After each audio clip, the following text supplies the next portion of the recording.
सम्भव छ त्यो? पोलिटिकल एक्सिडेन्ट हुन्छ यो मुलुकमा। सब सहमति नतोड्नुस्। 58 वर्षदेखिको 2020 को नागरिकता ऐन 2063 मा आउँदाखेरि संविधान बनाउने बेलामा त्यो सहमतिको दस्तावेज हो। यो मुलुकमा साम्प्रदायिक दंगा भड्काउने र प्रकारान्तरले यो मुलुकलाई विभाजनतिर लैजाने, बिहार र यूपी सँगको वैवाहिक सम्बन्ध तोडेर नेपालको राष्ट्र बलियो हुन्छ जुन तपाईहरुको चिन्तन छ, मानसिकता छ, त्यो खोटपूर्ण मानसिकता छ। त्यो एन्टी इंडियन नेशनलिजममा आधारित छ, त्यो एन्टी मधेसी नेशनलिजममा आधारित छ। त्यो मानसिकता त्यो प्रगतिशील पार्टीले राख्ने मानसिकता होइन। मार्क्सवादी लेनिनवादी कम्युनिस्टहरूले, अन्तर्राष्ट्रियतावादी कम्युनिस्टहरूले राख्ने मानसिकता त्यो होइन। त्यो मानसिकता अत्यन्त मण्डले राष्ट्रवादी मानसिकता हो। त्यो एउटा छिमेकीतिर तपाईहरु लग्दै हुनुहुन्छ यो मुलुकलाई। तपाईको पार्टीले लगोस्, हामीलाई भन्नु केही छैन। यो कुनै पार्टीले, कम्युनिस्ट पार्टीले, कांग्रेस पार्टीले, कुनै पनि पार्टी र नेपाल र भारतको सम्बन्ध स्थापना गरेको विषय होइन। यो शताब्दीदेखि नेपाल र भारतको जनताले, इतिहासले, संस्कृतिले स्थापना गरेको सम्बन्ध हो। यो तपाईहरु जुन बाइ फोर्स भारतसँगको सम्बन्धलाई कट गर्ने भन्ने मानसिकता पालेर र चिनियाको झोलामा नेपाललाई लैजाने, हाम्रो खेतहरू सुक्खा पारेर कोशीलाई बेच्ने, कोशी सम्झौता गर्ने के त्यो भारतीय चेलीहरू हुन्? म प्रवेश गर्न खोजिराखेको छु। त्यो विषयमा आज अलिकति म केही विषयको गम्भीर पाटोहरू, संवेदनशील पाटोहरूको बारेमा मात्रै कुरा गर्छु। र यदि स्थिति बिग्रिँदै गयो, यदि मुलुक मुठभेडको दिशामा जाँदै गयो, यदि सत्ताधारी पार्टीको गलत निर्णयको कारणले यदि यो मुलुक राजनीतिक दुर्घटनातिर जान खोजियो भने त्यति बेला लोकतन्त्रको लागि लडेको एउटा सिपाहीको नाताले जुन भाषा प्रयोग गर्नुपर्ने हुन्छ र जुन अन्तर्वस्तु व्यक्त गर्नुपर्ने हुन्छ, त्यो हैसियत, त्यो हदसम्म पनि नेपाली कांग्रेस संसदीय दल जान्छ भन्ने कुरा म निवेदन गर्न चाहन्छु। विषय भनेको वैवाहिक अंगीकृत नागरिकताको बारेमा। म 2054 सालमा लोकेन्द्र बहादुर चन्द्र नेकपा एमालेको संयुक्त सरकार हुँदाखेरि त्यति बेला पनि यो विषयमा लामो समय काम गरेको मान्छे र त्यस पछाडि अहिले भर्खरै संविधान निर्माण कालमा, दोस्रो संविधान सभाको कालमा संविधान निर्माण भइराखेको बखत संविधान मसौदा समितिको म त्यो मान्छे हुँ जो संविधान मसौदा समिति अन्तर्गत परिभाषा र नागरिकता उपसमिति थियो। त्यो उपसमितिको संयोजकको नाताले मैले यो विषयलाई निरन्तर हेरेको मान्छे र यो विषयसँग खेलेको मान्छे हुँ। मलाई अत्यन्त दुःख लाग्छ कि नेकपा जस्तो एउटा परिपक्व नेताहरूको पार्टी लामो समयदेखि नेपालको राजनीतिक आन्दोलनमा र विभिन्न खाले परिवर्तनहरूमा नेतृत्वमा साझेदारी राखेको पार्टीको सचिवालयले वैवाहिक अंगीकृत नागरिकताको सन्दर्भमा जे निर्णय गर्यो, म यो बहुत सन्तुलित भाषामा तर अत्यन्त गम्भीर ढंगले म के भन्न चाहन्छु भने तपाईहरुको त्यो निर्णय जसको असर राज्य व्यवस्था र सुशासन समितिमा पर्यो र प्रतिनिधि सभाको त्यो सम्बन्धित समितिले पास गर्यो। अब त्यो प्रक्रियामा आएको छ, प्रतिनिधि सभामा छलफल होला, पछि हामी कहाँ पनि आउला। म पहिलो मेरो गम्भीर ध्यानाकर्षण, बहुत गम्भीर ध्यानाकर्षण के गर्न चाहन्छु भने तपाईहरुले अत्यन्त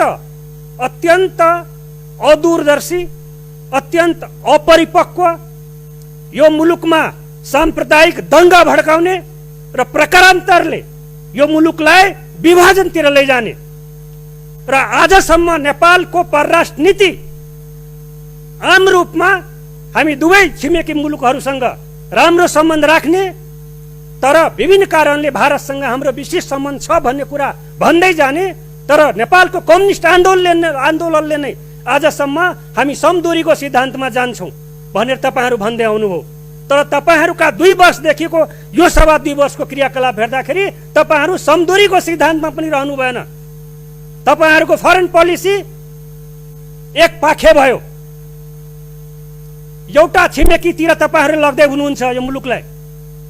तपाईको पार्टीले लगोस्, हामीलाई भन्नु केही छैन। नेपाली कांग्रेसलाई भन्नु केही छैन, तपाईँ 50 चोटि मिटिङ गर्नुहोस् चिनिया कम्युनिस्ट पार्टीसँग, हामीलाई भन्नु केही छैन। तर यो राष्ट्र चाहिँ समदूरीकै सिद्धान्तमा जानुपर्छ। यो राष्ट्र चीन र भारत दुवैसँग मित्रताको सम्बन्ध राख्नुपर्छ। दुवैलाई कसैलाई अगाडि कसैलाई पछाडि गर्नु हुँदैन भन्ने सिद्धान्त नै सही सिद्धान्त हो। किनभने हाम्रो जियो पोलिटिक्स नै यस्तो छ, हाम्रो भूगोल नै यस्तो छ, हाम्रो यो अवस्थिति नै यस्तो छ, लोकेसन नै यस्तो छ। तर आज त्यतातिर सत्ताधारी पार्टीको निर्णयले गर्दाखेरि आज हाम्रो जुन एउटा इस्ट्याब्लिस्ड जन्मकालदेखिको म भन्छु 7 सालपछि कमसेकम जुन फरेन पोलिसीको हाम्रो फाउन्डेसन छ, त्यो फाउन्डेसनमाथि तपाईँ सत्ताधारी पार्टीले एकपछि अर्को प्रहार गर्दै लगेको छ। यो मेसेज दुनियाँमा गएको छ। अब हामी चिनिया क्याम्पमा गयौँ भन्ने मेसेज गएको छ। के यो ठिक भइराखेको छ? यसले के यो मुलुकको डेमोक्रेसीलाई बलियो गर्छ? यसले सङ्घीय लोकतान्त्रिक गणतन्त्रलाई बलियो गर्छ? के यसले जे हाम्रो आन्तरिक राष्ट्रवाद छ त्यसलाई बलियो गर्छ? म त्यो निर्णयमा कुनै देख्दिनँ। 7 वर्षपछि नागरिकता, वैवाहिक अङ्ग्रेजी नागरिकता लिने, 7 वर्षसम्म कुनै प्रमाणपत्र लिएर बस्ने, के आधारमा? एउटा कुरा हेर्नुहोस्, म बहुत सम्मान साथ आदर भावले नेकपाका केन्द्रीय नेतृत्वलाई म आगाह गर्न चाहन्छु।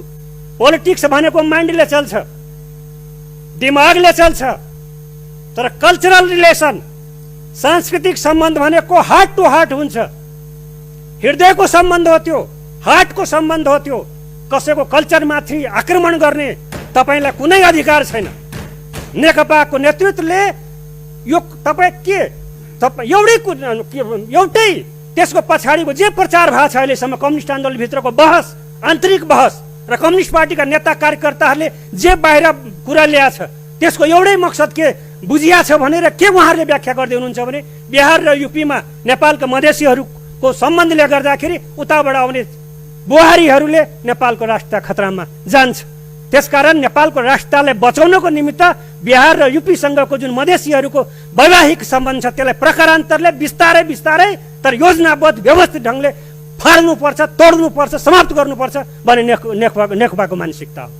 के यो रियालिटी हो त सम्माननीय अध्यक्ष महोदय? यो तोडे टुट्ने सम्बन्ध हो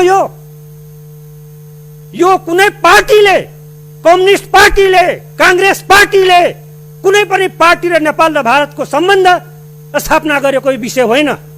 यो शताब्दीदेखि नेपाल र भारतको जनताले, इतिहासले, संस्कृतिले स्थापना गरेको सम्बन्ध हो। यसलाई तोड्न सकिँदैन। प्रवृत्ति त छ अहिले बिहाबारीहरू पहिलाको भन्दा आफै कम हुँदै गइराखेको छ। म आफै चाहिँ अन्तर्जातीय बिहा गरेको मान्छे हुँ। मेरा छोराछोरीहरू आफै चाहिँ कसैले कोही पनि इन्डियामा बिहा गरेका छैन। आफै यो प्रक्रियामा जाँदैछ।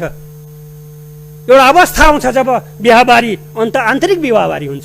तर तपाईँहरू जुन बाई फोर्स भारतसँगको सम्बन्धलाई कट गर्ने भन्ने मानसिकता पालेर र चिनियाको झोलामा नेपाललाई लैजाने भन्ने मानसिकता पालेर पुरानो आइडियोलोजी, क्लासिकल आइडियोलोजीको आधारमा जुन काम गर्दै हुनुहुन्छ त्यसले चाहिँ मलाई यति मात्रै म भन्छु, भोलि राजनीतिक दुर्घटना भयो भने हामीसँगै हामी मिलेरै भोलि जेल जानुपर्ने हुन्छ। हिजो पनि हामी सँगै जेलमा थियौँ र भोलि म त्यो पोलिटिकल एक्सिडेन्ट म यो कुरा रेकर्ड गराउन चाहन्छु सम्माननीय अध्यक्ष महोदय।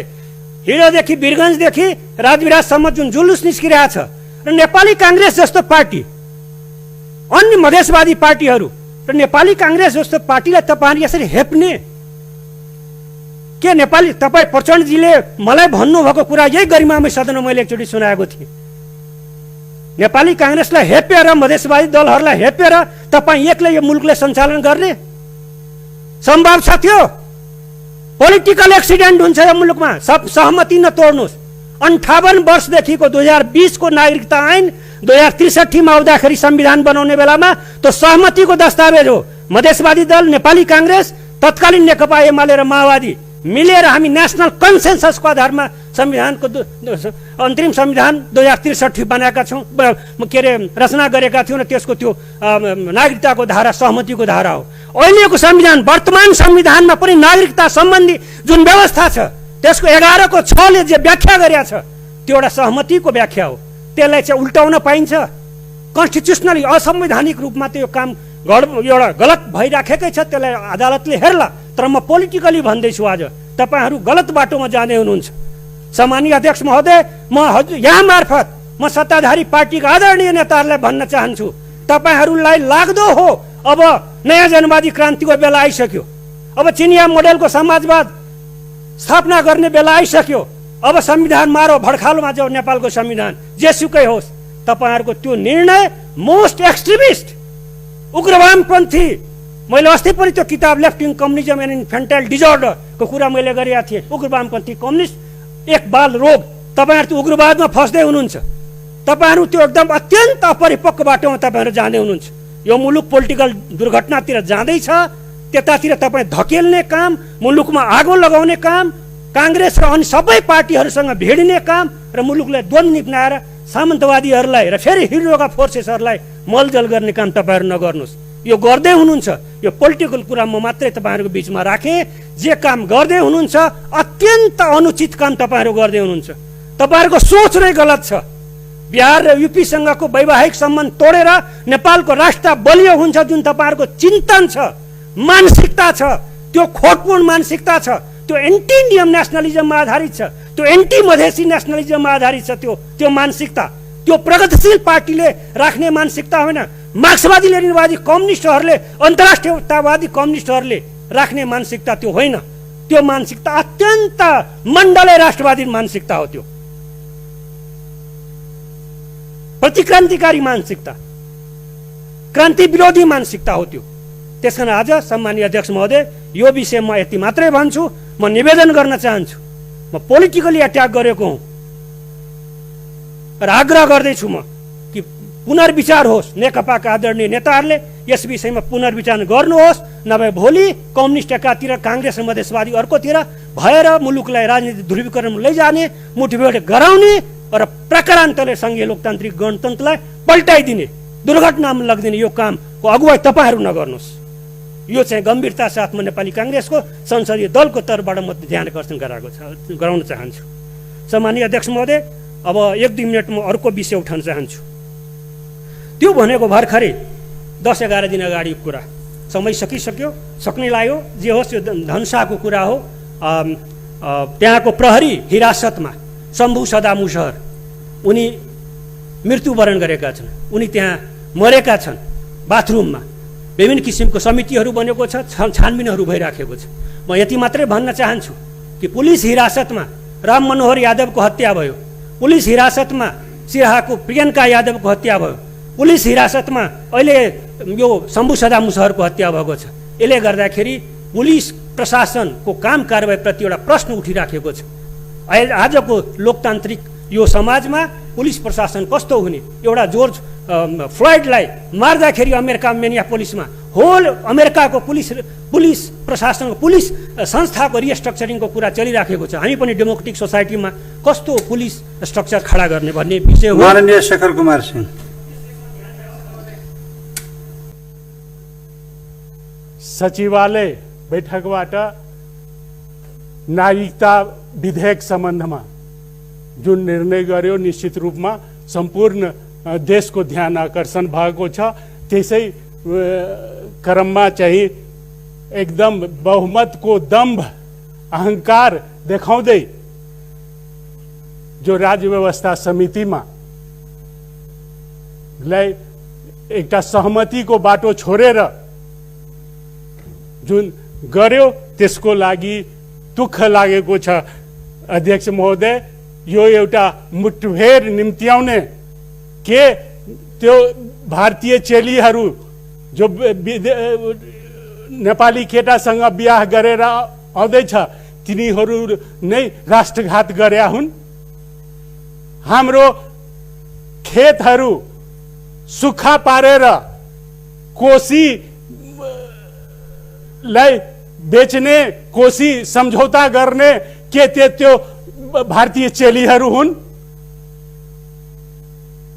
त्यसैले राष्ट्रघातीहरूतिर ध्यान छैन र एउटा समुदायमाथि, हाम्रो संस्कृतिमाथि, हाम्रो परम्परामाथि हामी जब बिहा गर्छौँ यो पनि भनिन्छ एक हातमा सिन्दुर र एक हातमा चाहिँ नागरिकता दिने, यस्तो कुरा पनि गरिन्छ। हो, सिन्दुरको धेरै महत्त्व छ, हाम्रो परम्परामा 7 फेरा लिन्छ भने 7वटा चाहिँ कसम खाइन्छ र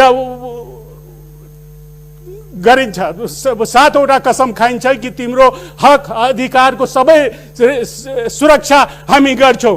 त्यस्तो हाम्रो भावनामाथि, हाम्रो परम्परामाथि, हाम्रो संस्कृतिमाथि चोट हो यो सचिवालय बैठकको निर्णय र राजव्यवस्था समितिको निर्णय। त्यसैले यसलाई गम्भीरतापूर्वक लियोस्, राष्ट्रलाई मुठभेडतिर नलगियोस्, मेरो आग्रह छ। साथै यसमा म यतिकै भन्न चाहन्छु, अहिले बढी नभनौँ, पछि चाहिँ हुँदै गर्छ, अरू कुरा भनौँला पछि।